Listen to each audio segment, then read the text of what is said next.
Now, Midlands film is receiving rave reviews after it was released online. Don't Sell Me a Dog is a 90-minute crime thriller where an addicted couple hijacked and steal money off a widower, and they must take control of the situation before gangsters catch up with them and kill them all. The movie, by Offaly writer Mark Hampton and Leash director Pádraig Brennan's film, is being streamed live on Plex TV, Plex, P-L-E-X, Plex TV. Midlands 103's Owen O'Donoghue has been speaking with Mr. Brennan and actor Andy Yule to find out more about the movie. The story of Don't Sell Me a Dog is two drug addicts rip off their drug dealing boss with the hope of starting a new life. And then they get away from him and they try and kidnap or hijack Joe's car. But that doesn't go to plan either, and Joe's like, I'm not giving up my car. So they end up embarking on kind of a strange road trip where they all start to bond. And as the story evolves, we find out everyone has lies in the story and no one is actually who they are, or no one is telling the truth. Our final big reveal, the first character we meet is Joe, played by Andy. Joe is a lonely guy. His wife has passed away. His only possession is his car. You'd have to kill me before I gave it away. That can be arranged. And then CD, played by Mark Agar, he's your atypical wannabe criminal. He's a drug addict. He thinks he's a lot tougher than he actually is. But as we peel away the layers on him, we find a very brittle guy underneath that tough exterior. And then we have Brian, played by Damien Lumsden. And Brian is just your typical thug. He's exactly what you'd expect of a criminal. He's dark, he's vicious. He comes across as a nice guy, but like in a second he'd take your life. You know, he wouldn't even hesitate to do it. And he proves that in the film.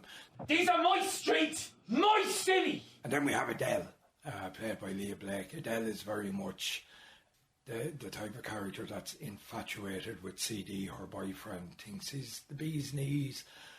But she's really running away from who she actually is with and doesn't want to confront herself. While they might seem cliched at the outset, they are very complex characters. One of the characters is Andy Yule, who plays Joe. The character intrigued him and he decided to join the cast. The film was recorded during the pandemic, so all rehearsals were carried out over Zoom before filming began, which Andy says was very weird. We never got to meet until we actually started filming.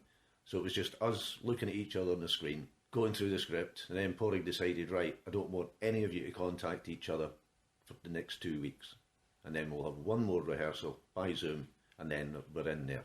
The most unusual bit was Zoom. I'm used to, like, on hands, meeting people in a room. That way you can get characterisation, you can get a feel from other people, but just looking at someone on a screen, you don't have that connection fully there. So there was no contact for the last 2 weeks, just ourselves. I'm marching up and down the kitchen, reading away at the script, panicking like hell, going, I'm never going to remember all this. Tell me then about on the day filming. How did you find that? Gruelling some days. It was. Well, the other thing was as well, when Mark was coming out on the days, Mark being the writer, well, it's quite right, you know, he's quite protective, shall we say, of what he's put onto the page. So there would be certain bits, and we did have a bit of leeway, which was nice. So there was bits that, if it didn't kind of flow how it did, you could add a wee bit as well. We had a little bit of freedom within the script, which that did make it easier. Sometimes cheat a little. We got a little bit of row. I'd have a couple of pages of dialogue sitting down by the gear stick. Andy says there were some funny moments, including when he was learning the script at home. I'd be sitting pacing up and down the kitchen at 2:30 in the morning. And at one point, one of the neighbours came out. I didn't even realise it was like time in the morning. And there was a bit of a scene where I'm kind of shouting, roaring at CD.